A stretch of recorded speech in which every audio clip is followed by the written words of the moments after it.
welcome to the Pretty Purposeful Podcast. I'm your host, Angie Melange, alongside my beautiful co-host, Miss Candace Mabry. Hey, girl. Hello, Miss Angie. What is going on, girl?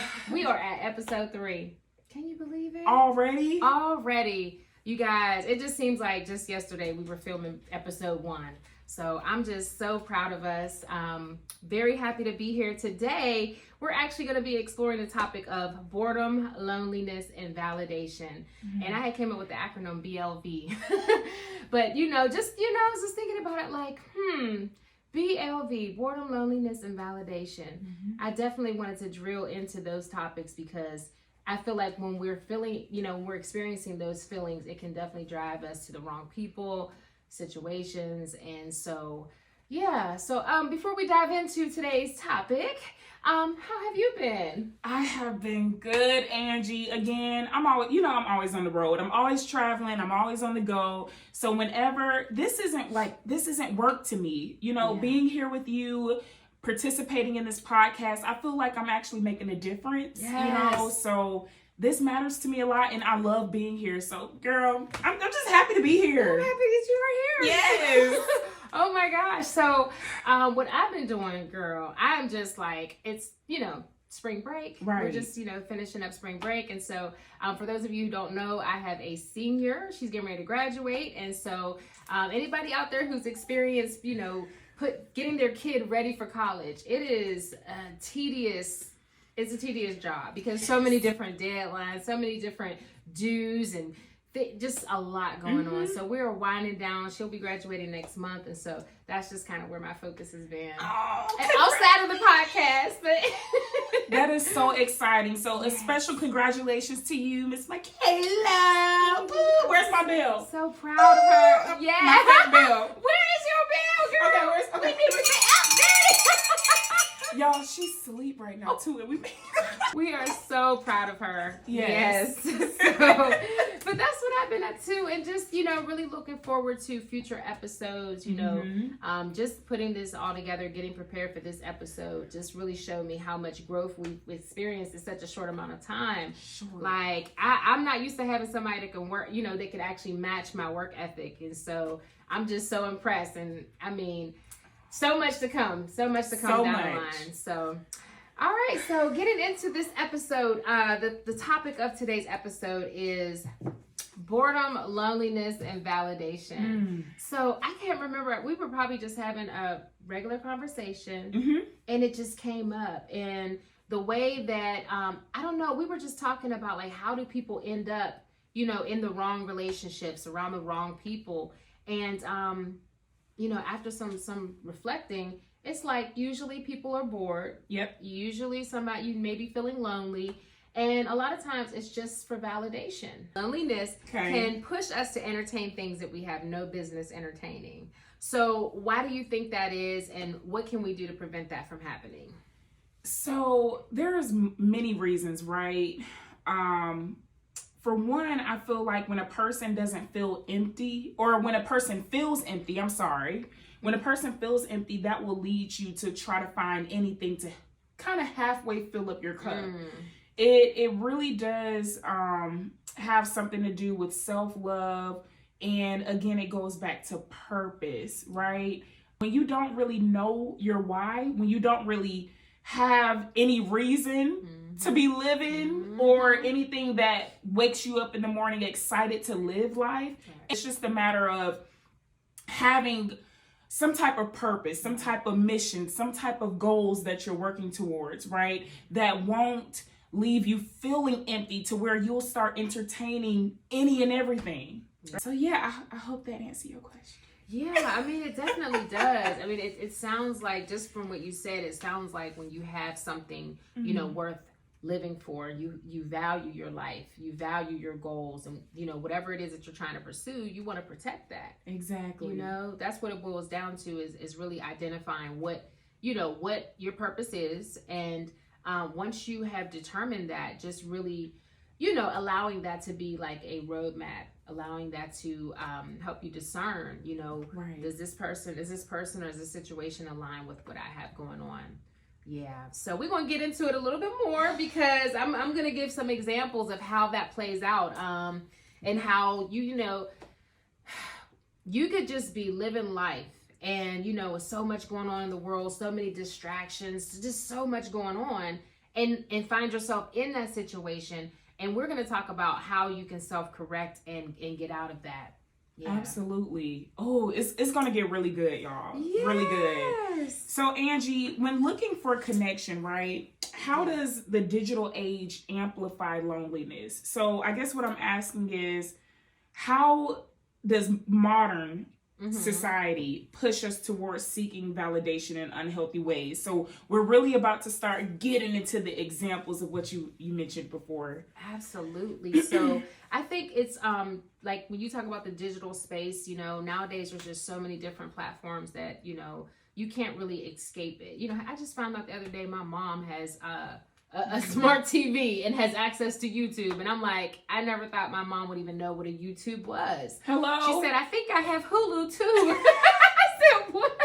So, you know, for my mom, who is like, she does not do any technology, for her to have the vocabulary to speak, and I'm like, you know, it just made me realize just how much our society is dependent on social, you know, the internet and just the digital space. And so with that, we spend so much time consumed in it, right? I believe it amplifies our loneliness because of the amount of time that we're spending on there. So whenever you're, you know, logged into your social media account, you know, you can't be consumed with social media and you know, giving the person or whoever's in your presence attention. You can't do both at the same time, right? So it makes you wonder, like, how could you go to a social gathering, say, and everybody's on their phone? Like, everybody is, you know, on social media, yet you have a room full of people. Or you might be at a family gathering and everybody's on their phone. So it's just like, you know, does being around people actually, when you're lonely, does it have anything to do with, you know, people being in your physical space, or is it more of an internal thing? Because for me personally, I'm starting to notice that it seems to be that loneliness is actually internal. Basically, it doesn't matter like how many people are in your space. It's just, you know, if you feel lonely, you're going to feel lonely regardless. Angie, I love what you just said, because, and let me give a shout out to my sister, Alexis. Shout out to you, sis. Shout out. Me and my sister went to one of my favorite places called the Daily Beat in New Orleans, all things healthy. We were talking, right, about past relationships, and one of the things that I mentioned was, you know, Alexis, I really appreciate, you know, you not being on your phone right now. Right. And it's not that she's always on her phone when she communicates with me, but I just really appreciated the fact that she was there with me. Right. She wasn't distracted. And I will say, we have the deepest conversations when we are not distracted by the cell phones. That's true. We have developed deeper, intense conversations, and I feel like our bond has become stronger because we didn't have the distractions of the cell phone. So I appreciate you mentioning that, you know, the loneliness comes from the inside. It's internal, right? That's huge. Yeah. That's huge. I mean, because you think about it, when you go online, you see how many people, like, just when you think, oh, nobody else is up at 2:00 in the morning online, and next thing you know, you see everybody, you know, active, or you see people posting, or it's just like, wow, if everybody is doing this, everybody's not alone. Like, everybody's not physically by themselves. You got people in the bed with their spouse. You got some people that might be in a group or at a club, or, you know, just, hey, at work. No, always online. So it's just like, no matter how many of us are online at the same time and connected, we're not really connected. And to me, I think that just signifies that there's an internal loneliness that people can experience. But I just think that, just like I was saying, like the amount of people that are around you, if you're driven to go online while you have someone sitting right next to you, it's like, what are you seeking? You know, is it, you know, because loneliness, obviously having someone in your physical space is not curing the loneliness, right? So and I was mentioning earlier how when I had moved to Georgia, I didn't really have much, you know, people that I knew down here besides my cousin. And so you know, I never once had a sense of feeling lonely. You know, I was just, because I like, God is with me no matter where I go. You know, God is with me. And so, but I just never felt a sense of like that loneliness. I had enough purpose to know, okay, what I'm here for, what I'm here to do. I didn't come down here to get acquainted with everybody and have a whole lot of people. I had already experienced that popularity and having people around me and stuff. So it's like, But I just remember there were days when I would be in this house by myself or with my daughter, but like maybe I'm out here in the living room by myself. And I just didn't feel lonely. I just felt so at peace. And you know, I just felt like I was where I was supposed to be. And that's the best feeling, you know. I still get that feeling here. That's why I refuse to leave. You know, I'm not in a rush to leave my current space because this is home. I've made it a safe space and a sanctuary, you know. So yeah, you were not lying. When I am in this awesome lady's home, it literally feels amazing. You feel the love walking through the door. I don't know what it is. I know what it is. This girl has love all over her. Like her and her daughter, their relationship, it just reaps love and peace and joy. And like you said, like a sanctuary. Yeah. Like if you got negative vibes, you don't even, you gotta stay far from here. Yeah. Because the love is, I feel it every time I walk through the door. I was very intentional about my living space. And because again, when you are a single woman, single mom, and you have dealt with that lonely feeling and that feeling of, you know, I need somebody in my space for it to feel whole, you know, for it to feel complete. And I never had that. So I wanted to make sure that my space, you know, I felt like it reflected, you know, who I was and what was important to me. And yeah, so that's the vibe that you get when you come in here. It's saying that I don't need to have a man, or I don't need to have a lot of company in this space to feel whole. Yeah, when you are filled, you are able to pour from, you have the overflow. And that's why I feel I may not have everything that I want. I may not be exactly where I want to be, but the things that are essential and just, I don't want to say fundamental, but you know, the foundation that I can actually, you know, have set the foundation where I can invite you into my home. And when you build and you create something with intention, and you know that a person can actually like value it, can actually appreciate it, you know. So for me, it's like, yeah, that's why I do it. You know, I never knew it was gonna be for Candace, you know, or didn't know I was gonna be extending the invite to Candace, but I thank God that I have the ability to do that. Yeah. I thank God too.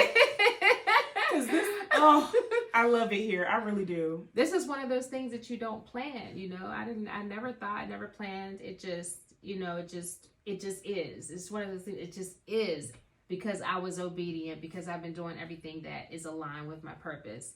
That, you know, if I had all kind of drama and all kind of people in my life that wasn't supposed to be in my life, how do you, you know, then you welcome someone in your space and it's not about them, you know, receiving from the overflow. Then it becomes like a codependent, negative, you know.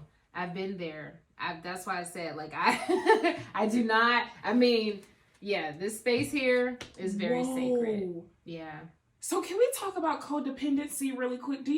I don't know the exact definition, but do you mind explaining what is codependency? So codependency is, I mean, it can show up in different ways. It can manifest in family relationships. It can manifest in friendships. It can manifest in romantic relationships.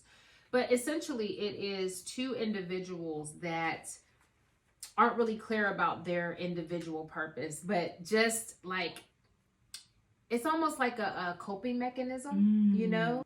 I've been there. I'm just thinking back to some of the relationships I've been in that were codependent. And it's like, the needs might be different, but it's not healthy. Like, they're not really elevating, if you will. The actual codependency is keeping, you know, like if one person is codependent on someone who might not be codependent, then the person who is allowing that codependent person to I guess, benefit from the relationship, they would be an enabler, right? It's an enabler, codependent kind of relationship, right? But if you have two people who are codependent, well, that's a really bad situation because sometimes they don't even realize that they're codependent.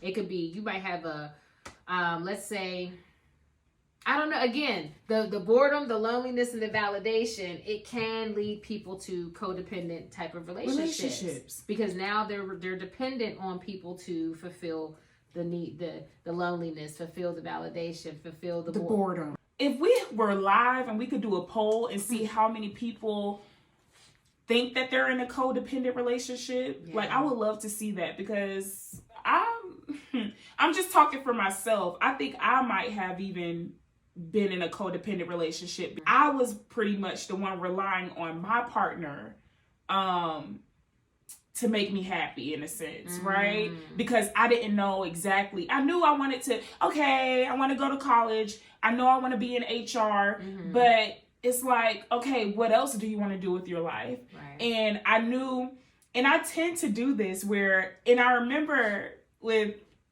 the person I was in a relationship with, one of the first questions I asked them was, okay, what are you going to do with your life? What are you planning on doing? He wanted to be a pilot. He said, I want to be a philanthropist. I want to go to Africa and make it a better place. And I was just like, right. You want to do all those things? Yeah. That's pretty exciting. Yes. And so I don't know if this relates to being codependent, but I literally was like, oh, he has great dreams. Yeah. I don't have dreams that big, but I definitely want to support him in getting to that. Right. And my focus went from, of course, from me to him. And all right, I'm going to just sit here and not like I'm going to just sit here and wait for you to do it, but it took the focus off of, hey, Candace. And he reminded me of the fact that, hey, you got a life to live as well. I'm out here doing my thing, but you need to also have a vision for your life as well. Right. So, yeah, I'm so happy we're talking about codependency because it can definitely lead you off track. Let's say you have a spouse or a boyfriend or something, like in your situation. It could be a situation where this person is like very, how can I say it? I don't want to say independent, but very self-sufficient, right? Yep. From the outside looking in, this person may have everything together financially. They may have, they just may, how can I say, they may not appear to be vulnerable to where they would need somebody for anything, right? But it can show up in a way where your presence in their life, like you might be a project for them. You know what I'm saying? Like that could be a codependency. Codependency can show up that way too, where a person who is, let's say, wealthy, but let's say maybe they need the validation from being a savior to someone, right? Or it could be a situation where like the trauma bonding. That was, I used to get caught up in the trauma bonding situation because it's like, but we ain't going nowhere. Neither one of us are growing. We just ruminating in our trauma and not really moving forward. But that's when you don't have purpose. You don't look at you don't look at the relationship holistically, And I was telling Candace, like when I first moved to Georgia, some of the first connections that I made were at karaoke, or open mics, because I sing.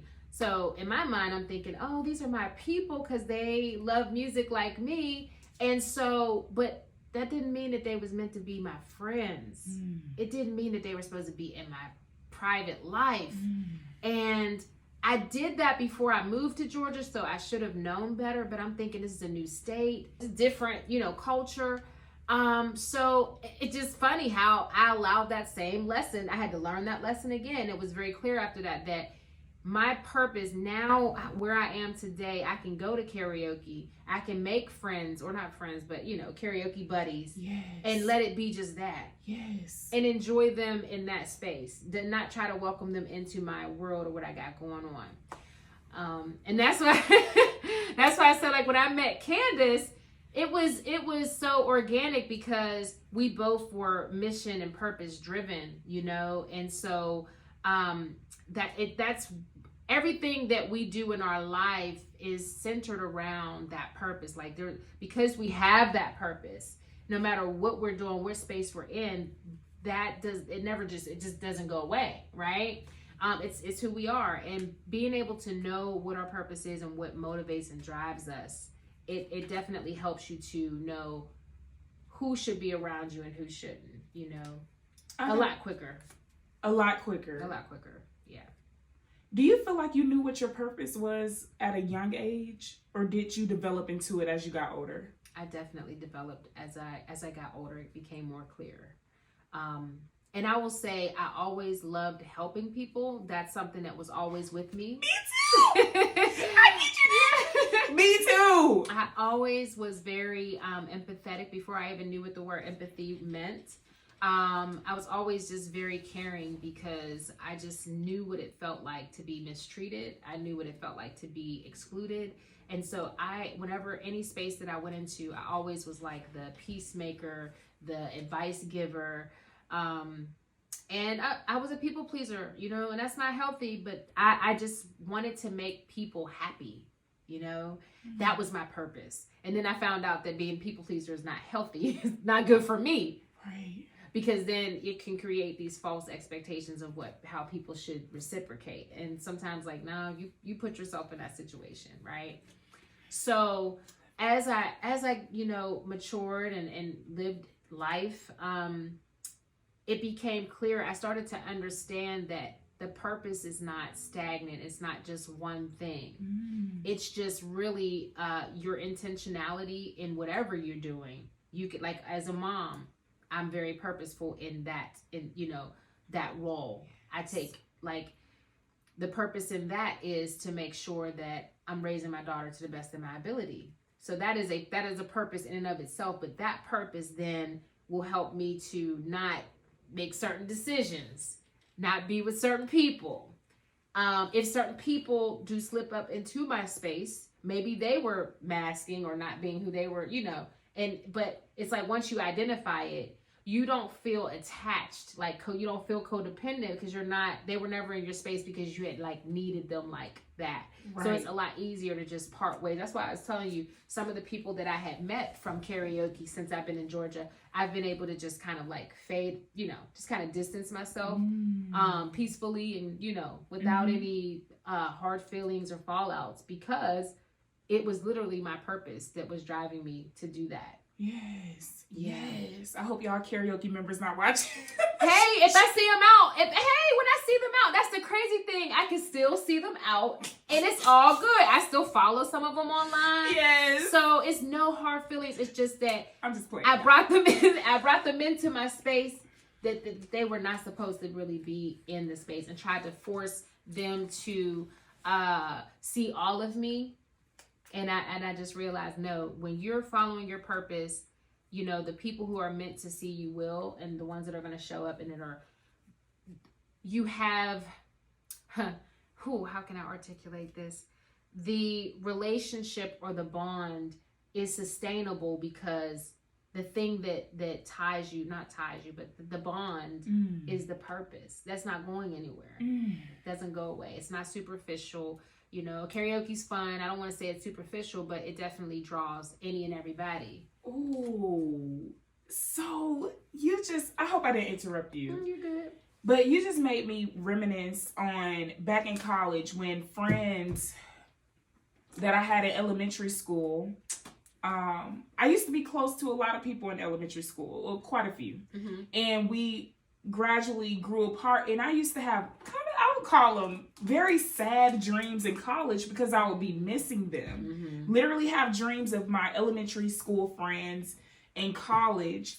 And what you said gives me even peace right now to know that, the people that are in your circle are people that you want to be in your circle. Like the whole quote that you can't really choose your family, but you can choose your family. Like you can't choose your family. Girl, help me out. You can't choose your relatives, but you can choose your family. Thank you. Yes.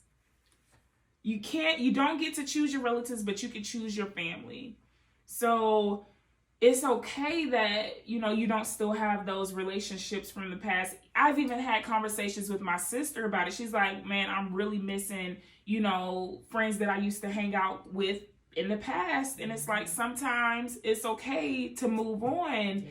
It's, depending on your purpose, where you want to intentionally see yourself, sometimes everybody's not going to fit that scope. That's right. That is okay. Yeah. And sometimes those relationships don't last because you literally, it's either you have to choose between that relationship, which could actually prevent you from growing. You come to a point where you really do have to make a decision. I think everybody that's matured and everybody that is purpose driven at some point had to draw the lines and say, okay, this relationship is no longer serving me. I can't juggle both. And it's not that you don't love that person, you don't respect or care about them. You just realize that you're not able to bring them along on this path that you're getting ready to go on. And, it's tough, but that is part of growth, and that's a part of just maturing in general. That is like a huge sign of maturity, is when you're able to make those decisions. The people now, they may not necessarily understand why you did it, but if they mature, they'll be able to reflect back and say, oh, I understand now why she, if she would have stayed around me, she wouldn't be doing what she's doing. Yeah. If they never get to that point, well, hey, that's on them. That ain't my fault. I wish growth and elevation for everyone. Everybody. Anybody. And then when you're around the wrong people too, for the wrong reasons, because if you're not purpose driven and you're just kind of drifting, a lot of times that's when you get caught up in mess. Ooh. That's when you're making decisions. You why did I do that? Why was I there? I can think back to so many times, so many spaces. I'm like, why was I in that location with those people? How did I get there? Literally. And if you don't call yourself out on it and hold yourself accountable, you will keep repeating the same thing. Okay. I gotta share this because it's so relevant. I was talking to this guy, and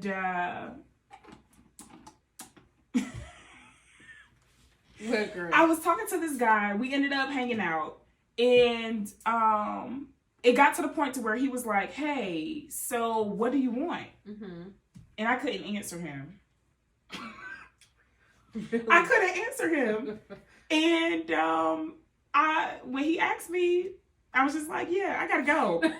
Because I definitely don't need to be here. Ooh. Yeah, gotta go. That was clear, right? That was clear. It was very clear. Wow. But it strung out to me so strong because, yeah. It just didn't align. It did not align. And he literally asked me, so what do you want? I'm like, not this, right? Because this is not it. I can relate. So knowing your purpose, Candace, it isn't just about direction. It's really about protection. Remember, I was saying earlier that once you become aware of what your purpose is, it's just like a dream. You have to protect it at all costs, right? So you become very aware of who you have around and what you're doing. So that was actually something we were actually going to start talking about. We were going to talk about the role that having a purpose plays in, determining who you allow in your life. So based on your experience, how much do you feel that impacts your decision to let people in your life? A great amount. Is very important. And this is where the test of loneliness kicks in. Because even in college, I felt alone a lot, especially my freshman year, when I was really just trying to find my I don't want to say clique, but my group of friends, because everyone else that, I met there, they pretty much had their group, their cliques, their group of people, I hear some of my friends say, there was the smart girls, there were the pretty girls, there was the sorority girls, there was the athletic girls. It almost sounds like high school, but even in college, you're trying to find your way through, different people and find your people. And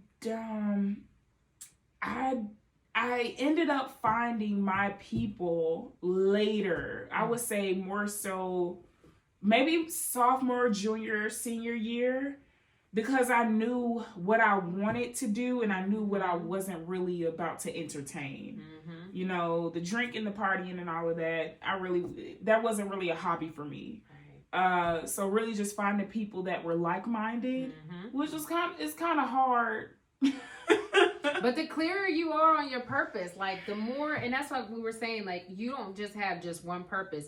Just being purpose driven in general means that you're someone who's always going to seek to have purpose in what it is that you're doing. Because if you don't have purpose, if you don't set an intention, then you leave yourself open to allowing whatever is going on to dictate, you know, what you do. Yes. It's like what you've heard the term drifters, you know, people who drift in the world are people who don't have purpose. And it doesn't mean you have to have a singular purpose. Oh like, no, a purpose just means in everything that you do, you know why you're doing it. Bells. Rock the bell. Baby. Yes. Like if you don't have purpose, like that means you will just be allowing life to, you know, instead of you living life, life is happening to you. And so yeah. And I'm so happy that this podcast is so centered on purposeful living, because to me, I just think that's truly the way to, like, when you say living your best life, living my best life. Hey, ain't going back and forth with you. Listen, living your best life is literally knowing why you're living life. That why. And it's not just a singular thing. It literally is in the purpose of Candace and I's partnership in this is because we want to help others. Because we have talent and we can actually support one another and we can actually collaborate and create something even better that either one of us could have ever done alone. There's purpose in that, right? So like at work, like it just literally, you could just, and I encourage you, if you're watching this and you haven't considered, start looking at the different areas of your life, you know, your home life, your work life, your social life, and start asking yourself, how much of it have you been intentional and how much of it has just happened just because, just happened to you, happenstance. Yeah. And so, you can't control everything, right? But if you know why you're going into a situation or a relationship or whatever, it just allows you to bounce back quicker. Whatever happens to you, you don't get stuck in it. You don't get stuck because you still have that purpose that's driving you. Oh my gosh. I need something louder than a bell. This is not going to do it. Where is the explosives? I need the confetti. Yes. Girl. Can you repeat? Look, I need you to repeat that one. No, but this is the power of your mind, the power of your belief. Because if you believe that your purpose is nothing but cow poop, then your life is going to look like cow poop. The smell of it too. And smell like it too. And attract the flies that like to be on it. Girl, listen, you better say that. Exactly. So I'm so grateful that you shared that, because you just shed light on the fact that, yeah, you really got to have a bigger picture. A bigger picture. Absolutely. Intention. It just keeps coming back to intention. And I remember Iyanla, I don't know if you remember, like she used to always say, set an intention. I just remember hearing her videos, and that's like her phrase is like, set an intention. Think about that. Set an intention. You can do that literally in everything that you do. If I'm going to go take the garbage out, I can set an intention that if I walk into and I see one of my neighbors on the way to take my garbage out, that I'm going to speak. Because I'm being purposeful in that. I'm not just taking the garbage out. Now I'm being aware of my surroundings. Now I may just bless somebody's day by speaking to them. Yes. It's just that simple, you know? But it's really, you know, how can I say it? There are going to be moments where you don't set an intention, or I'm not going to say can't, but depending on the circumstances, your mind may not be there But when you just do it all the time, it becomes second nature. You know, you just always want to find the purpose in what you're doing. Like if a neighbor invites me over their house, first thing I'm going to be thinking, do I know this person? Is it, I ain't going to necessarily say is it aligned with my purpose, but at the bare minimum, I'm a mom. Do I want to go to this neighbor's house? I've never been to this neighbor's house before. I don't really know what this neighbor gets into. I don't know the purpose of why this neighbor is inviting me. Now, if they said, hey, I want you to come over. We're going to have a meeting, a community meeting. We're going to talk about what's going on in our community. And we just want to kind of start like a tenant, you know, whatever, resident committee. Okay, there's purpose. Yeah. There's purpose. Okay, I'm going to go to my neighbor's house because I'm going there with an intention to be involved in this community, you know, residential, whatever. But if my neighbor just asked me to come over and there's no purpose, you're not giving it, just to come over? No, that can lead to me drinking. That could lead to there be smoking. That could lead to somebody might be fighting. It could lead to me being harassed. I'm telling you. It might lead to me fighting somebody. I'm telling you. I might have to fight. And we don't want that. like I don't know them people. Their people might not like you. Yeah. Yeah. Because there's no purpose. Now, think about that. Why would a person just go to their neighbor's house if they just invited them? Maybe because they're bored. Maybe because they're lonely. Or maybe because they need validation. Oh, my neighbor invited me over validates that I'm somebody here. They see me. My neighbors see me. I'm, you know, or maybe not everybody in the neighborhood is getting the invite, but because you're getting the invite, it can stroke your ego and make you feel like, you know, you see how that is? I do see how it is, and it's a slippery slope. So that's why we wanted to do this episode, was to really focus on those things: boredom, loneliness, and validation, because so many of the people that we engage with, so many of the social events that we attend, a lot of times we don't really do like that check and balance. It's just sometimes we're just going off of emotion, like, oh, I ain't been out in a long time. There goes boredom. I ain't been out in a long time. Hello? And you know good and well you set the intention to not drink for the next 30 days. Right. And now you over here sipping about 12 cans of beer. Just completely forgot all about it. You sacrificed your purpose. You sacrificed what you wanted to do, what you had planned to do. But because you weren't maybe clear on your purpose, you know what I'm saying? Like overall, because there has to be a higher, like that, what you mentioned as far as like that's a personal goal, right? Right. For somebody to, you know, stop drinking. Right. But if that is not tied to a greater purpose, you know what I'm saying? Like maybe the greater purpose, maybe the reason why they want to stop drinking is because they want to get a better job, because they want to be a better father or whatever. Or I'm thinking it's a man, but you know, but that's got to be tied to the bigger purpose. That's the bigger purpose, like the goal, because that's the thing that you need to be thinking about when you're being invited to the party. Because you could be like, okay, I'm not supposed to be drunk. I know I'm not supposed to be drinking. I shouldn't go. But why are you not? What is the purpose? Why are you not drinking? There's a purpose behind that goal. Hello.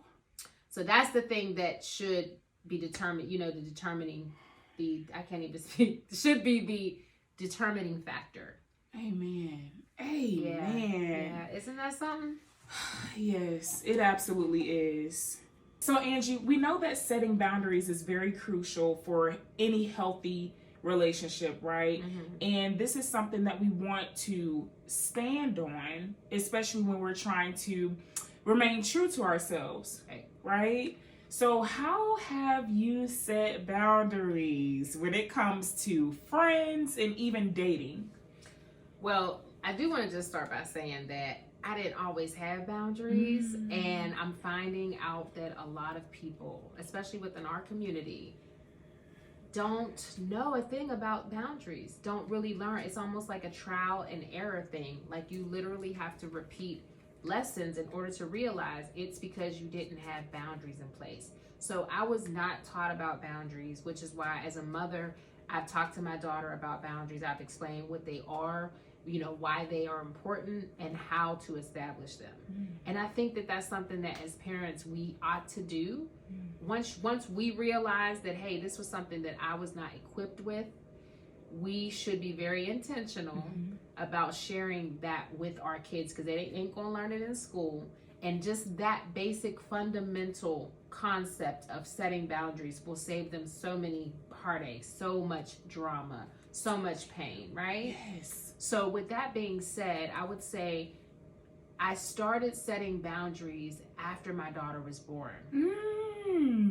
Her life, protecting her life, another human being, is when I really first started setting boundaries, because I realized like my decisions impact her directly. So, if somebody's asking me for money, nope, let me check with the baby. Nope, looks like I'm gonna need my money for my baby. Okay. So that's how I was able to set that boundary. And it was like the reason behind setting the boundary was, again, to protect my daughter, to protect, overall, to protect my quality of life, right? And that's what it boils down to. So how it shows up, like with family, setting boundaries, again, never had any boundaries, which leads to people pleasing, and not just in families, but in all relationships. If you don't have boundaries, 9 times out of 10, you are people pleasing. But when you establish, like, for instance, in my family, I had to set a boundary with a relative who I was helping financially. I'm not gonna put them out there who they are, but I'll just say, but because they were used to me helping, they became dependent on me. And so at first it didn't click.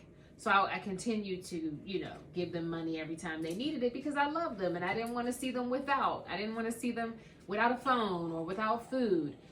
But then I start to realize, like, every time I gave this person money, I would also give them like a little,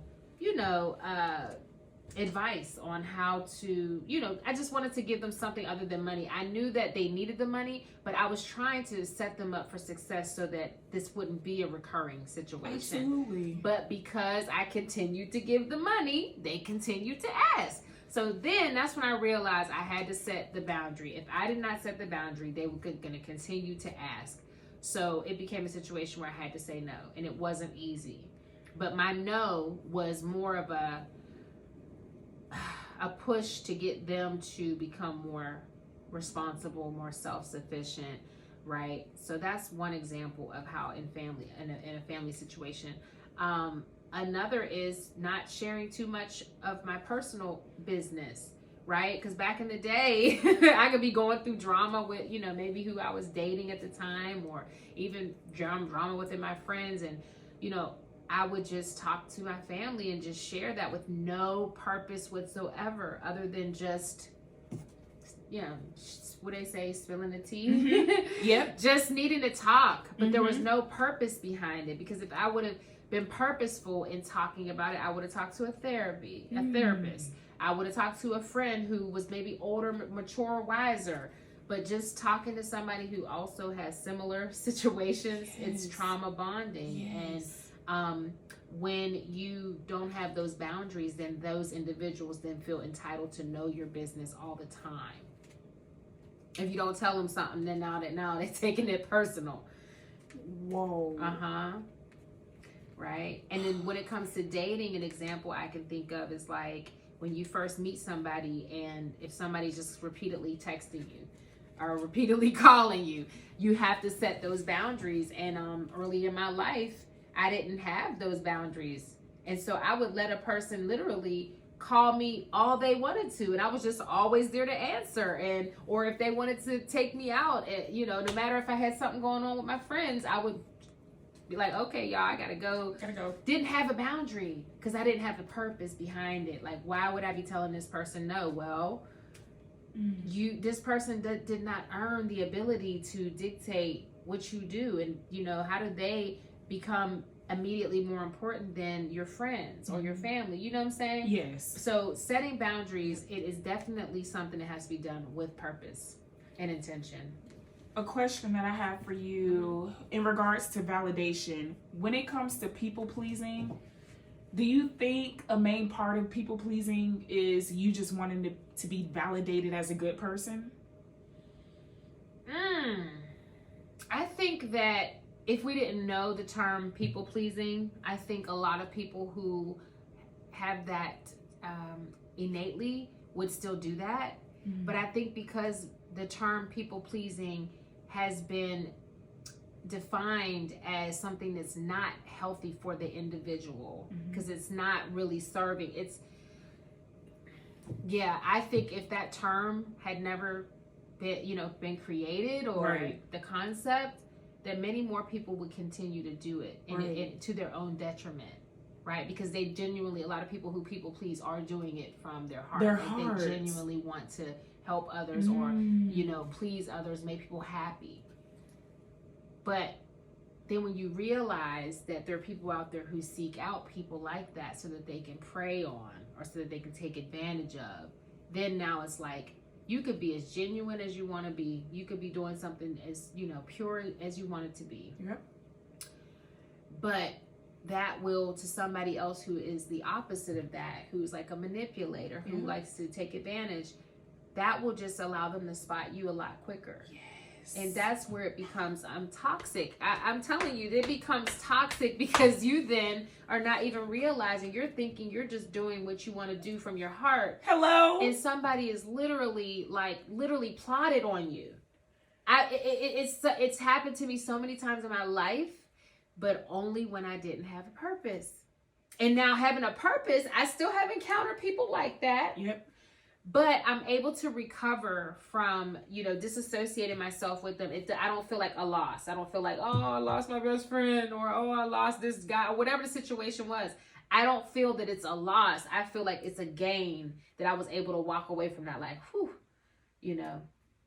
Whoa. Self-esteem can also tie into the need for validation. And especially when we talk about people pleasing, definitely low self-esteem is connected to that. And I think that sometimes we may not even identify that we have low self-esteem, but it shows up in the things that we allow and permit. As you allow people to take advantage, if you allow people to, if you don't value setting boundaries, that is a sign. Because it's one thing to not know what a boundary is. It's one thing to not know why we need a boundary, because we're all young. We were all young. We all had to learn. We all had to grow, whether we were taught about boundaries or life taught us about boundaries. Right. But once you know and you still don't set them boundaries, now that could possibly be low self-esteem. So I just want to point that out, that not having boundaries after you know the importance of a boundary. Okay, that right there, that definitely. That is a huge sign of someone who may have low self-esteem. And because of that, a lot of times that can lead to a person feeling desperate, okay? That loneliness, right?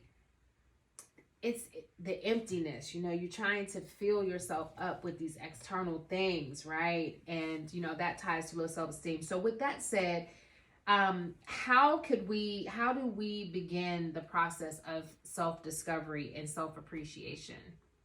One, I would say, really take the time to appreciate who you are.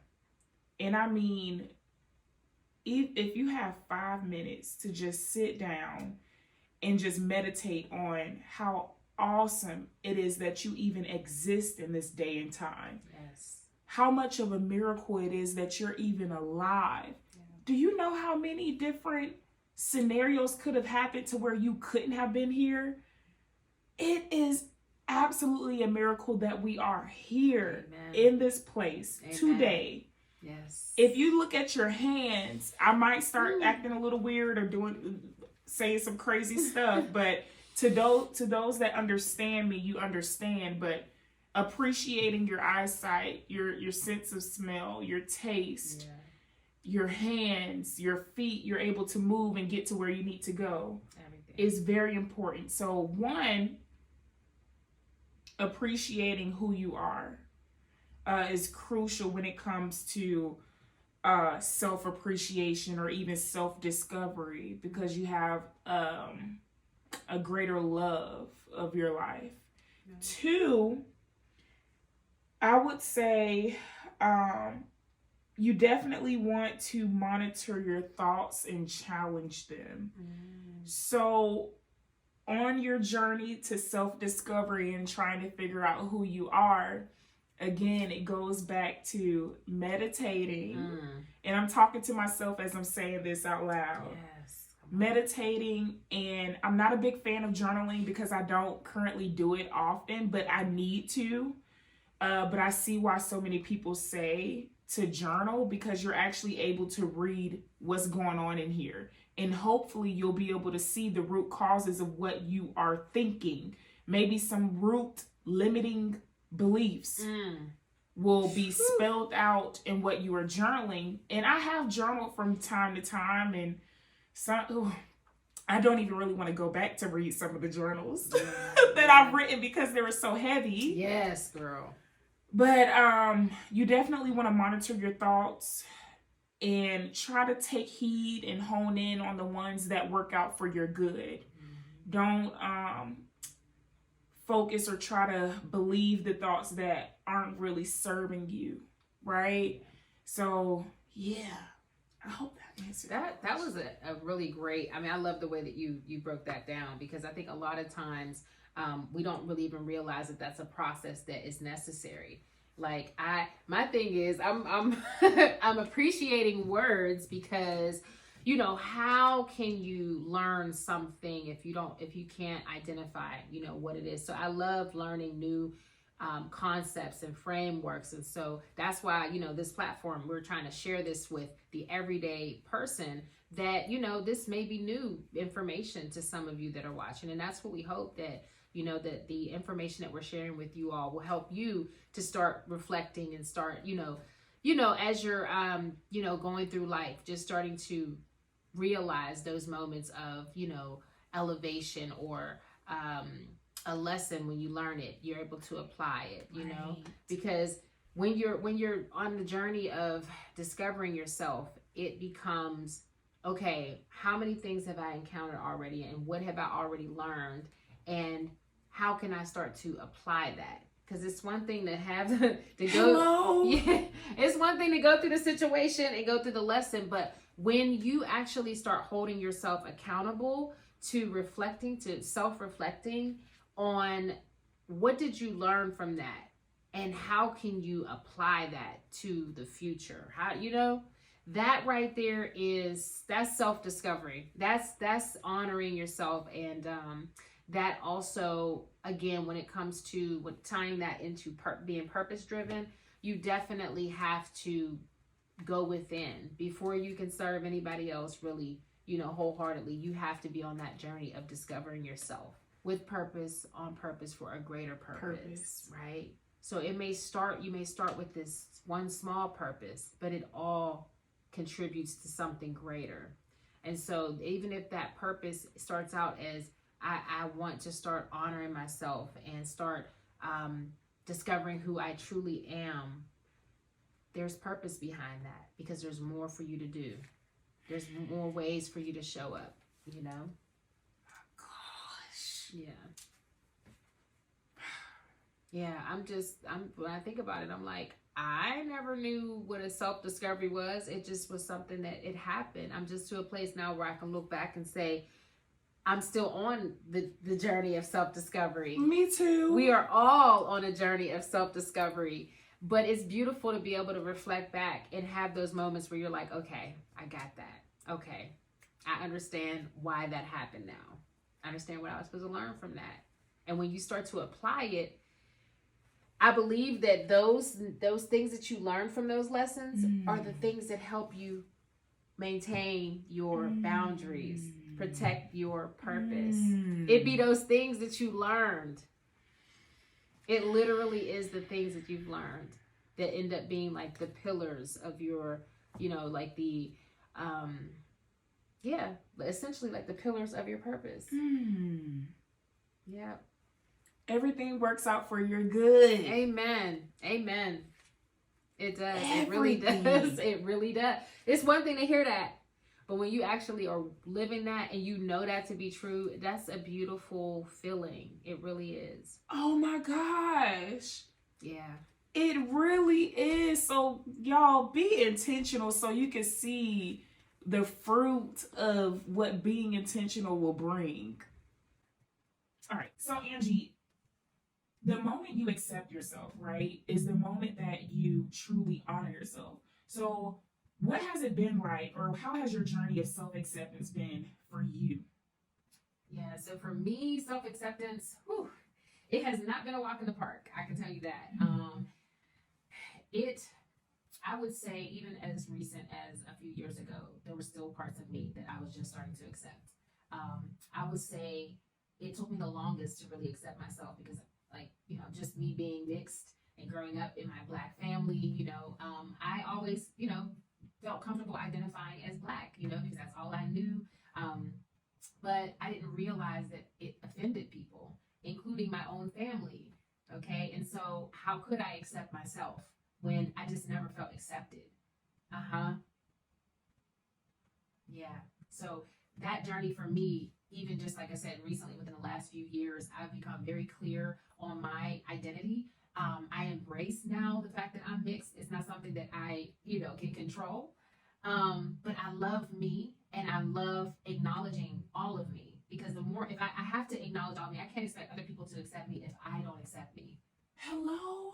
So yeah, unfortunately, it took for a really, traumatic situation to wake me up and realize, I'm gonna tell you what it is. So I mentioned in the last episode about being wrongfully terminated. Yes. Y'all, I was wrongfully terminated because of somebody having a problem with me being mixed. And it started with, them expressing disdain for mixed people who try to speak on behalf of Black people. And of course, me personally growing up with a Black mother, Black aunts, grandmothers, I completely felt comfortable being able to speak on behalf of the Black community. But I think the issue was, even when I learned that this person had felt some type of way about mixed people, I still wasn't really clear on my identity. I wouldn't say okay, but I wasn't embracing it. I was still trying to fit the mold of your light-skinned Black woman. You just happen to be mixed. You just happen to have a Puerto Rican granddad. Yes. But the woman who treated me and she harassed me, they basically started covert harassment, bullying me, ostracizing me on the job.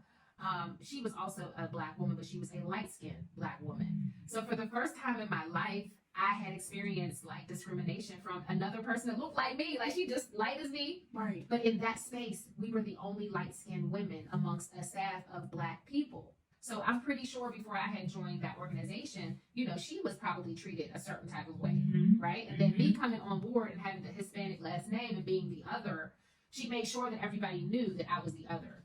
As she had made some comments about what I had mentioned about, now she said that in front of the whole entire management team, and I was still fairly new. But long story short, the bullying, harassment, all that stuff ended up leading up to me being wrongfully terminated. That was what she intended. And if she ever sees this video, you know who you are. I forgive you, but I pray that hopefully you will never do that to anybody else, and hopefully you learn to love yourself, that you can occupy the same space as a mixed person and not feel some type of way, or feel the need to try to dehumanize me so that you can feel included. But basically, after that situation, it took for another light-skinned woman to treat me that way, to be like, okay, well, you used to being treated a certain way by more melanated Black people because you're light-skinned. But to have a light-skinned person totally try to exclude you, that was a wake-up call for me, y'all.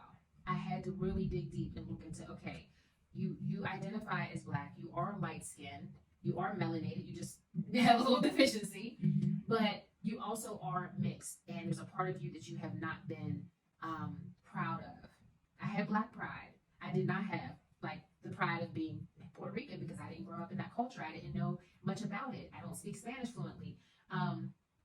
But even that, I'm not just Black. I'm not just Puerto Rican. I am something completely different. And I need to accept that I'm a mixture of both and embrace both and walk in that. And so from that experience, it literally forced me to really accept that I was mixed and to be bold and proud it doesn't change my love for the Black community. It doesn't change the love for, the Hispanic community. Even though I don't know much about the Hispanic community, I do know and love the fact that my grandfather was from Puerto Rico. I love knowing that when I go to Puerto Rico that I actually have some roots there. So I did, I embrace it now.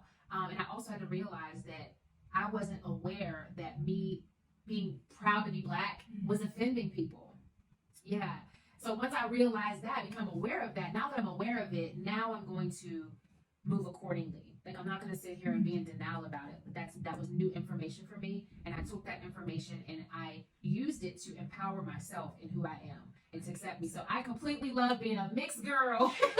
I'm a mixed Black girl. I'm a mixed Puerto Rican girl. I'm just mixed, and there's nothing wrong with that. Nothing. I love it. I love the fact that I can be a part of both, and I can actually be a bridge between those communities. Yeah.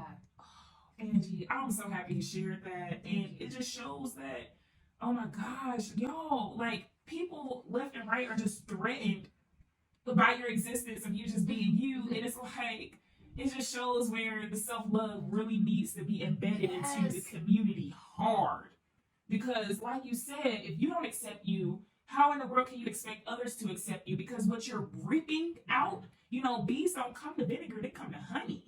So if you out here just being bitter and mean because you're not happy with yourself, honey, let's go take a course on self-love. Yeah, and the crazy thing too about that situation was, like, for again, another light-skinned woman, I'm thinking to myself, well, she has to know that I can relate to, being treated a certain type of way. So why would she want to, like, completely dehumanize me? Like, I'm mixed, but I just am nothing. Like, and it's just like, wow, if I were in her shoes, her being a light-skinned African-American woman, she was not happy with being light-skinned. You could just tell, because the fact that you would actually you would subject somebody to discrimination and treat them unfairly based on something they can't control. It's just like, wow, you really probably are not happy and have not accepted being light-skinned. If you're anybody that's watching right now who is light-skinned and is African American and identifies as Black, I'm not talking about nobody mixed. I'm talking about you absolutely or just have fair complexion. Like, I really pray that you learn to accept yourself and don't allow the negative comments that may have been made or the experiences that you've had make you not accept yourself, because you were going to overcompensate so much to try to be accepted by the Black community or by your, more melanated family and, or friends. And you don't have to do that.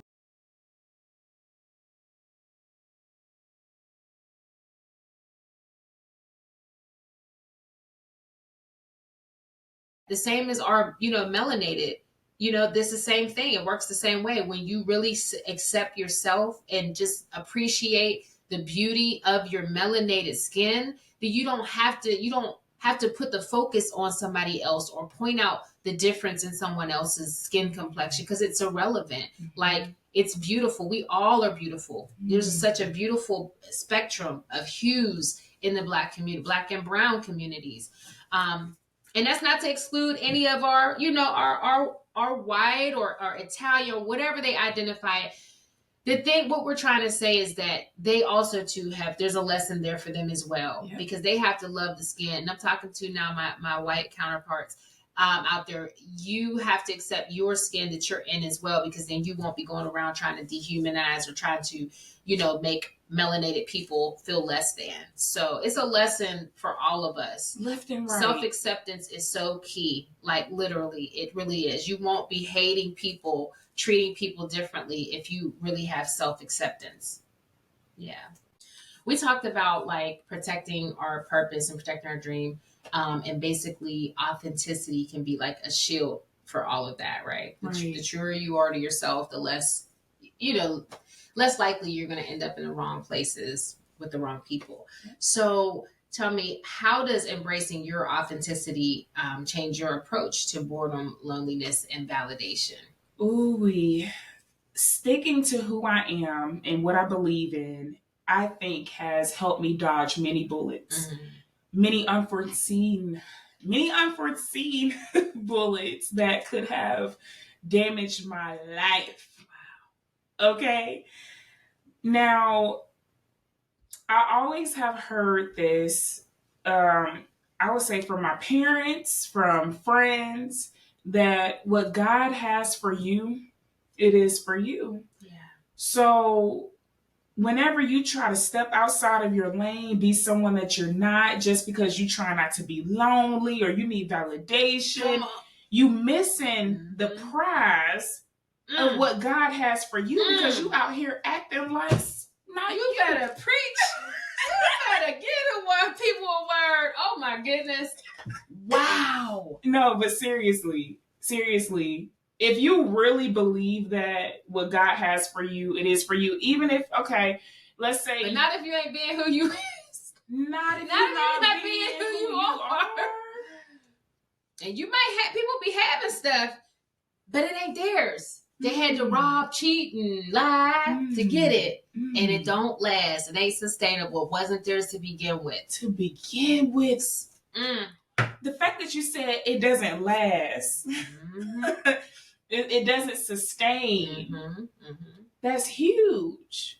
That's a major lesson right there. Like, y'all, I hope y'all caught that. Like, that's so real. We think about, and I didn't mean to interrupt. Oh, no, please. Like, you know, when you just think about the people you might see on social media and like just in the world, it seemed like they're just thriving and successful. We don't know on the back end what they did to acquire that. Hello? But a lot of times when we end up seeing things fall apart, things crumble, you're like, oh, okay, they weren't really being true to who they are. And if they had been and been patient and waited on God and got what was for them, but some people don't want to be patient. Some people don't, unfortunately, trust that what God has for them is for them. So they want to take, they want to cheat, lie, steal, you know, and, you know, again, it's just like that. There's a huge lesson in that about trusting in God and knowing that it's key.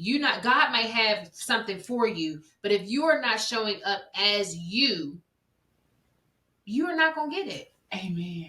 But it's there. It is there waiting. I mean, it's literally, Angie, it's hard. I'm gonna say this. I'm gonna whine right now. I'm gonna go ahead and whine. You playing devil's advocate? I'm gonna go ahead and be a crybaby. Okay. But sometimes it really is hard to do what is right. There's a quote. There's a quote that says, "Do what is right, not what is easy." So when I say, Angie, it's hard sometimes to believe that what God has for me is for me. I have this sugar daddy over here willing to give me whatever I want if he just gets some sugar. And it's like, it's not, hold on, I ain't talking about myself because I'm not out here giving sugar away. But I'm just using that as an example. Yeah. You know, it is so easy to do the wrong, quote unquote, wrong thing. Yeah, but think about it though. If a person is, I'm not judging anybody that has a sugar daddy, okay? Do you, okay?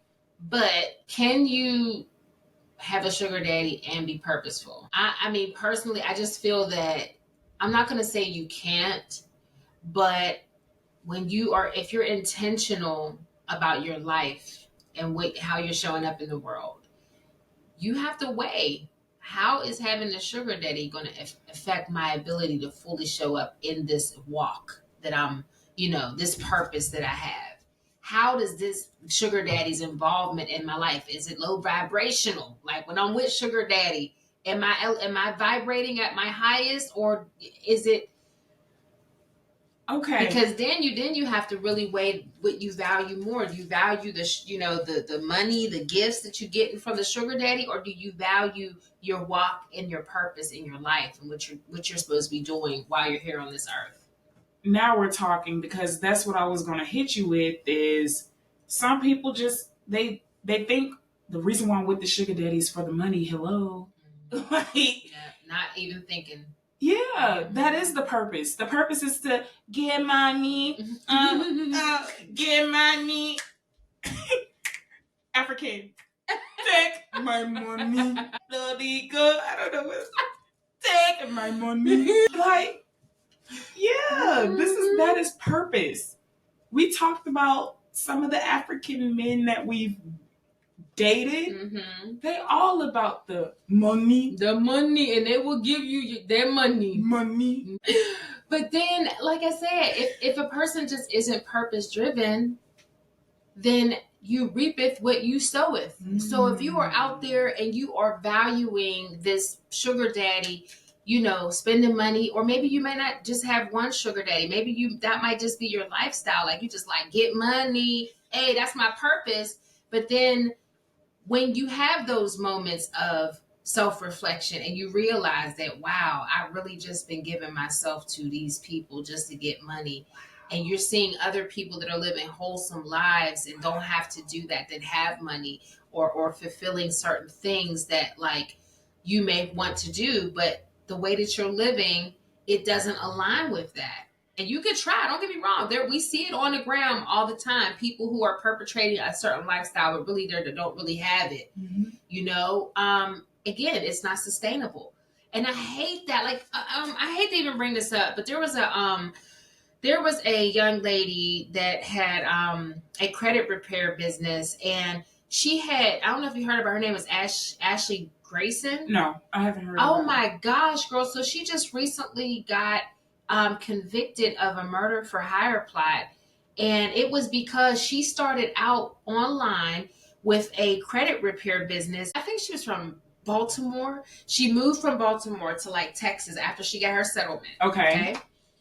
And again, I don't know if she had like been in credit repair before then, but long story short, she was flashing all of this material stuff. I mean, you a millionaire now? You just got $1 million settlement. That's a lot of freaking money for a person who don't got no kids. I think she might have been married at the time. She ended up divorcing her first husband. But long story short, she gets online taunting this lifestyle and, promoting this lifestyle of designer this and trips here and there and telling people that she is able to do that because she sold credit repair. Now, she's just a young Black lady. Like, I mean, I think when she was first started out, she was like in her maybe late 20s because she's still like a 30-something. I don't know her. She might be like your age. But so I think she started like in her like mid-20s. So everybody's looking at her like, oh, she's doing well with like, her credit repair business. Right. She has everybody thinking, again, that her way of, doing business. So of course she starts selling courses. So she started really making money.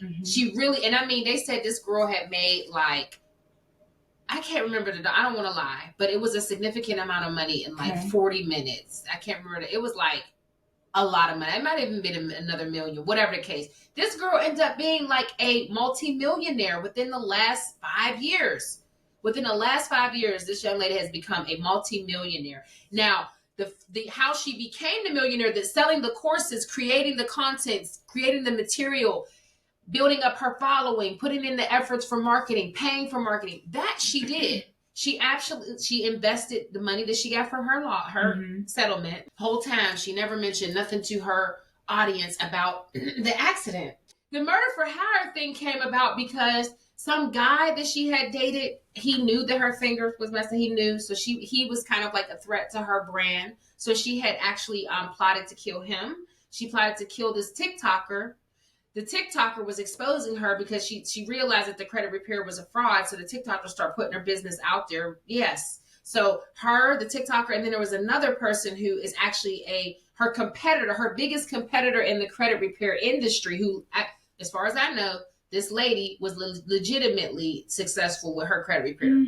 Allegedly. I don't know. But that was her biggest competitor. Now, she tried to get her killed. So they had a phone call that was recorded. No. So she just got convicted. Like right now she hasn't been sentenced, but girl, when I tell you, you're going to have to look that story up. But I bring up the Ashley Grayson story because anybody that knows the story knows that she had sold a lifestyle via social media to her people. And so people bought into the lifestyle. They didn't really give a damn about the credit repair. No. They just wanted to live like she was living. You're making a lot of money, bet. Let's go. Again, and so, I mean, this girl had a beautiful home. She had Monica sing at her engagement party. Whoa. The singer Monica. Yes.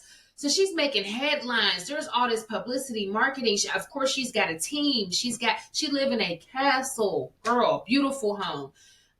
But I say all that to say that people were so caught up in her lifestyle that they were willing to buy into her course and believe that they could become just as successful, right? And I say all that to say that that's where we have to realize, okay, what if money is your purpose, if you're just, that means that all them people that got defrauded, I hate to say it, but they was chasing the money. It was the lifestyle that was motivating them. That's what made them buy into it. Now, when I see courses online, I have to think. I don't want to think every person buying a course is scamming, but everybody selling courses ain't had their fingers cut off either. Then, you know what I'm saying? Some people really are investing in their business, right? But when you have that level of material wealth and you are using it to sell a lifestyle, it's there's no purpose in that. I mean, to go back to what we were talking about, like the sprinkle click, those women who prefer to just be, you know, live the soft life, and all they want is guys with money, and they have to understand that you reap what you sow. So if you're going out there and you are setting an intention to get money, or what you say now, and get money, you have to be fully aware of that there's some consequences to that. And most likely it may not be good. It could be good consequences if you go about it purposefully.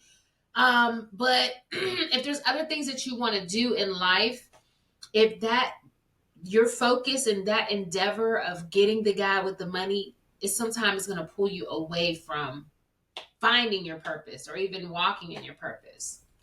Whoa. And if that is their only purpose, like you said, some people that's just their purpose, but it's not sustainable. It's very selfish. It's very selfish. I hate to say it. It's one thing to be survival, like if you're in survival mode and you I hate to say it again, not talking about any sex workers. If you are a sex worker, I mean, listen, just protect yourself, okay? I'm not judging you, but some people choose that occupation out of survival mode.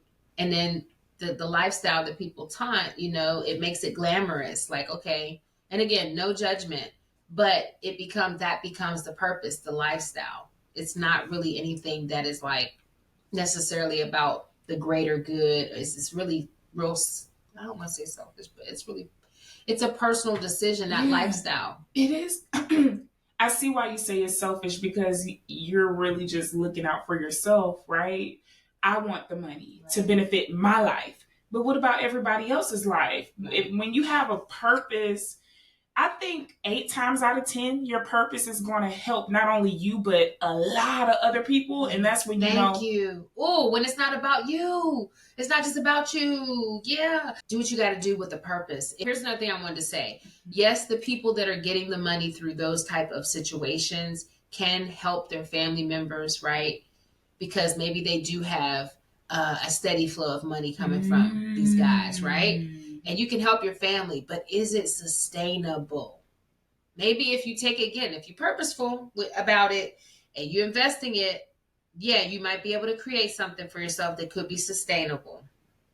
But if you haven't changed your mindset, if you haven't worked on accepting yourself, if you got all this internal baggage that you ain't dealing with, it's not really even going to matter if you do take that and invest it. Because again, you can't really get another purpose until you really get to know you know? But yeah. I'm reminded of that scripture that says, you can gain the whole world, or what is it to gain the whole world and lose your soul? Mm-hmm. So what is it to have all the money in the world thinking that that's your purpose, right, but you lose your soul? Like you just out here. I mean, I get it though. Money make the world go round. That's like the dope boys, you know, the guys that are out there that are in the lifestyle, right? A lot of them start out with a purpose to feed their family. Yep. It's survival, but they have a purpose. And some of those men are able to get out of the game because they invest. I hate to say it, they wash the money, but they get out. But they have a purpose though. Again, I'm not condoning that. I'm not judging, okay? All I'm saying is that some go in with a purpose and some do it just because it's just cool to do. They don't have a purpose. So then when you know, they get in jail or they get killed behind it or whatever, you might have been taking care of your family, but what good is your family if you're not here? If you're in jail or you're dead behind that, was it really purposeful? Was it really worth it? Hello? You know what I'm saying? That was good. That was good. That was real good. That's deep. It's real. It's something that people are facing every day. That's why when I see young men that just continue to stay in the game year after year after year, like, I'm from the hood, I understand the drug game. Yeah. I would just say I was around a lot of the drug game coming up in my community. I saw a lot as it relates to the drug game. And when you just see people that are just in it and they don't have any goals, it's just survival. It doesn't end well. I've lost friends. I've seen people go to jail, and I see people whose children, the next generation, don't have, like, they're repeating the cycle. Their kids are now drug dealers because you went to jail, or because that person may have got killed, and now they don't have anything to, they don't have they're just not stable. They're not secure. So they have to do what they got to do. Again, it's just repeating a generational cycle. Right. Yeah. Yeah. No, that's, I'm happy you shared that, because listen, I think many of us can relate to that. Yeah. When you felt bored, lonely, or in need of validation, has remaining true to yourself helped you build and maintain deeper relationships? I would say yes. I mean, it's definitely helped me. Knowing who I am and staying true to myself has helped me avoid the wrong people, places, and things. And I think when you are avoiding the wrong people, places, and things, it gives you the opportunity to be available for when you do meet people who are aligned, right? That you can make the deeper connection. Like, even in just everyday settings, like, you could be out, at a social event or something, and if you start to discern that, hey, you know what, maybe this isn't a place that I should be in. Maybe I thought initially this was something I wanted to do, but I've got here now. I see, the people are here. The vibe is not, it's not aligning with my spirit. So you have a choice in that moment to stay true to yourself by getting up and walking out. Or you can ignore that gut instinct and stay. And then 9 times out of 10, I don't want to say 9 times out of 10. Let me just say that you may end up in a situation that is not favorable, just because you ignored your gut instinct. So the same goes for, like, for instance, again, I keep on coming back to when we met. If I hadn't been true to myself, I could have been that Lyft driver, just minding my business, not trying to get to know anyone, not open to receive the blessings that, God had in store for me just by connecting with people, right? That was a blessing to be able to experience that. If I hadn't been true to myself, I wouldn't even have seen a blessing in the Lyft other than the money that I was earning. But I saw it so much more. And because I saw it as so much more, when Candace got in my car even though it was a 30, 40 minute ride, but even still, it was enough time. We were able to maximize the time that we had together, because I recognized immediately that because of my purpose, because I knew who I was, that this was my people. Like, she's my people. She's an example of a person I've been praying to meet. Didn't know what she or he were going to look like, but I just knew in my heart that, yeah, this makes sense as to why I'm doing this, to be able to meet individuals, because outside of me driving Lyft, I don't know if we ever would have encountered each other. Jesus. And I just think, like, dang, if I was driving and just, like, wasn't focused on a purpose, didn't feel like I had a purpose, and just my purpose, if money was my purpose, I would have missed out on the blessing of having your friendship, the sisterhood, this partnership, and doing this podcast. And I honestly don't think I would have seen you. Yeah. I don't. Because I've connected. Do you know how I've gotten on many rides, mainly Uber rides. And I have connected with people. But it did not lead to this. I have to ask Angie, like, am I dreaming? Right. Because this just doesn't happen. All the time, you know. That's why I kept telling you. That's why I keep telling Candace, like, girl, it's bigger than us. It's so much bigger than us, because when we both work jobs, we have other things going on outside of the podcast. But for us to both be committed and it not feel like work, to know that every effort that we put in and that we contribute together is creating something that it's not even about us. It's bigger than us. And we don't know what that is going to look like. We're walking by faith, and we're using the gifts that God gave us. And we're recognizing the blessing in meeting one another. It was like, listen, I can't take credit. I can't either. And then for my daughter, you know, she is very, she doesn't play about me. And if she's not feeling somebody, she's going to let me know. And she said, Mommy, I like Miss Candace. She feels comfortable with Miss Candace. I love you too, my Candace.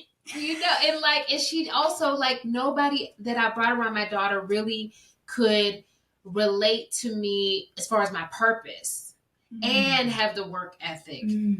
And have the creativity. You got me beat on the work ethic. I'm trying to catch up with her. See, she don't let me see that, but at the same time, it's like, you can say that, but I don't see that. That's the crazy thing. Like, okay, well, you can say that, but I don't see Girl. But yeah, it's just, oh, y'all, it's a blessing. It is a beautiful thing. I wish this for everyone. And in these type of experiences in your life come about when you are true to yourself. Jesus. Yeah. And this is the first time in my life that I'm experiencing this. So this is how I know. This is proof that is what's for you. Who is for you? Whether that's a friend, a business partner, a spouse, a job, whatever is for you, it is really for you. It really is for you. And you will not know how and when it's going to show up. You don't know how, when, or what it's going to look like. But if you're walking in your purpose, you're going to know. And we can now say from our own living experience, don't do it. She don't do it, Lord Jesus. The tissue. Girl, I'm gonna let you get it. Is it working? She being stingy with me too. Oh my goodness, Candace. I ain't gonna let him fall. Oh, but yeah, it's something that I would want everybody to experience in their life. And I think that is like the true, I don't want to say the true meaning of our life, but I think that that's how we can really live a life on purpose and authentic. And it's those type of blessings that are intangible that you can't even imagine. We hear those things all the time, but until you actually experience it, you won't know. So I'm thankful. I thank God that I have experienced this and I can share this and help other people to, this is not the end. There's going to be more. You're going to encounter a situation outside of us. As you're walking in your purpose, you're going to continue to grow. You're going to continue to align yourself. And God has other blessings out there with your name on it that you don't even know. Don't have a clue. And I believe the same for myself. I thank God. I thank God for you. Thank God for you. Oh, I'm just like, look, now my eyes. I know. I'm got my nose. God. When I tell you, it just goes to show, like, this is what they talk about, testimony. Right? Yeah, no, it's crazy. It's not crazy. It just feels surreal. Yeah. When you realize, I'm telling you, that's the crazy part. It's like, that's why I just said, in every aspect of your life, it's a friendship, a job, like, same thing. Like, when you, like, I was telling you about my job earlier today. Mm-hmm. I feel like that was in alignment. If I didn't know who I was, if I didn't know what I was standing on, if I didn't know, have my values in place, I wouldn't even recognize the opportunity that I have there. I wouldn't even recognize how blessed I am, but it's in every aspect of our lives. It can show up that way when you're walking in your purpose. Same thing with, I give an example. Shout out to Terry Donnell, shout out to Kevin Townley Productions. Y'all, I was just featured in a movie, my first speaking role in a movie. And that is an example. Let me tell you, I have met this sister on the set of the First Wives Club 2 years ago, and we connected. We were in a scene together and connected, and we exchanged information. And then we followed each other on social media. Now, she's a Christian, so of course I'm seeing her post and I'm liking her post. I'm support whatever she's doing. I'm showing her that I see her and I haven't forgot about her. Yes. And she's doing the same for me, right? Well, out of nowhere, like 2 months ago, what is this? Yeah, 2 months ago, she hits me up like, yo, there's a movie right now. There's a role I don't know if you'd be interested in.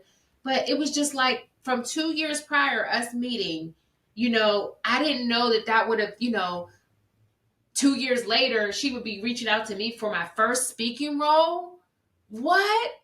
And it's like, this is a sister. This is how you, listen, when I tell you, when you're aligned, you will attract your people because it's not forced. It don't feel forced. It's like, I was so thankful, and I still am. And we actually are going to the conference that they're doing. We're actually going to be attending next week. That's her conference. Yes. We're going to be there. I'm going to be there. I already got my ticket. Looking forward to it. Yes, it's called She Moves. Mm-hmm. And I don't know if this is going to air probably after, like this episode. Oh, yeah, it is. But the point I'm trying to make is that connection, again, is one of those, God send, like, that role was for me. Yes. That role was for me. I didn't even know that role was going to be for me, but he will definitely align you. Because, what I'm feeling is that God is just like, you just have to continue to be patient. Like, just wait. Because when you go rushing and trying to, that's when you encounter problems. Thank you. Or you don't feel at peace. How do you know you're not really walking in your purpose? When you ended up in the wrong places with the wrong people and wrong situations and repeating lessons. Mm-hmm. Yeah, when you repeat lessons, that's how you know that you're not being intentional. Because when you're intentional, who is going to intentionally go through the same bull crap again and again and again? Right. You can't control what other people do. And that's why I said, it doesn't matter. You could be walking in your purpose and be intentional and still encounter people who are misleading. Right. They're not showing up as who they are. They're showing up as who they want you to believe that they are. Right. Right? So you're able to discern that a lot quicker.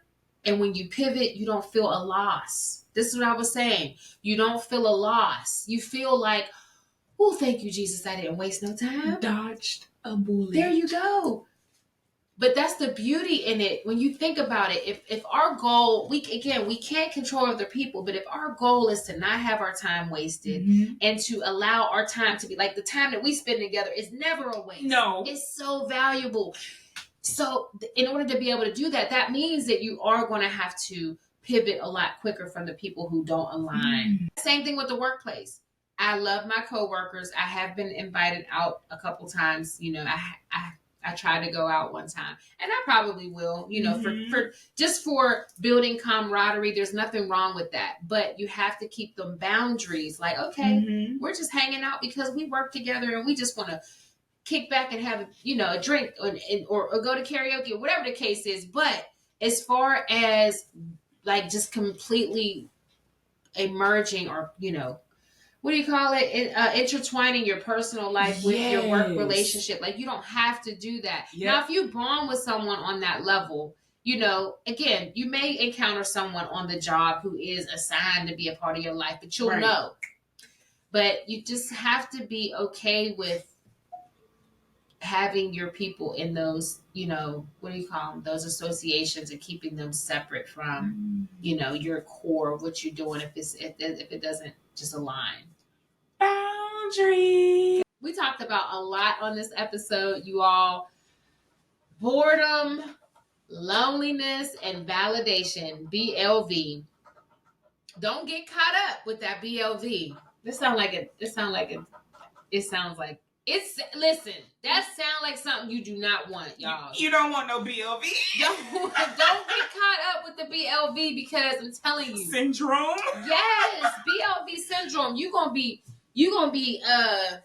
You're just gonna keep on finding yourself in the wrong circumstances, wrong places, with the wrong people. So again, I always like to try to have a call to action or a challenge for our viewers. Your challenge is to recognize, going forward, when you are acting out of boredom or loneliness or validation. And there may be situations, or people that you have in your life right now that are there because it started out as I was bored. Reevaluate and pivot, And the more aligned, the more you get to know yourself, the more aligned you become with your purpose, you can walk away from those situations gracefully. Doesn't have to be a fallout. Doesn't have to be, now they may not be happy. Let's just say people ain't going to be happy when you start becoming more true to yourself. But when you do it respectfully and gracefully and with intention, your intention is not to hurt them. Your intention is not to abandon them. Your intention is to walk more alignedly with who you are, more closely with who you are. So yeah, Candace, you have any closing remarks you want to say? Just have the courage to be yourself, because there are great things ahead and the best is truly yet to come. But I need you to be yourself. And the people that are meant to be in your life, they will see you, they will appreciate you. And I just thank God for Miss Candace. I thank God for her. We all deserve to have those type of relationships, so I really do wish, that people will be able to encounter, because you hear all the time, there's people out here, people don't care anymore. That's not true. That's not true. And I hate to hear that. I know it may feel that way, but we also have to start taking accountability and asking ourselves, why do we keep encountering these type of people? These type of situations. It really does fall back on ourselves. So you don't have to be alone. You don't have to feel lonely, even if you are physically alone. That's kind of something I wanted to leave y'all with too. Just remember that just because you are alone does not mean that you are lonely. And if you find yourself in a situation that you're bored and you do decide to entertain a person or situation, just have your purpose in mind. And that's the word right there. Let your purpose be your guide. Absolutely. So we hope that you all have enjoyed this episode. We are all about helping people discover themselves and discover their purpose. So we hope that you guys will share, subscribe, comment. Let us know in the comments, if you found yourself in a situation where you were bored or you felt lonely and you end up in the wrong situation. Let us know about it. We would love to hear from you. Our episodes will be coming out weekly, every Sunday at 7 p.m. As always, we just want to remind you that it is okay to be pretty. And even better to be pretty purposeful. Bye.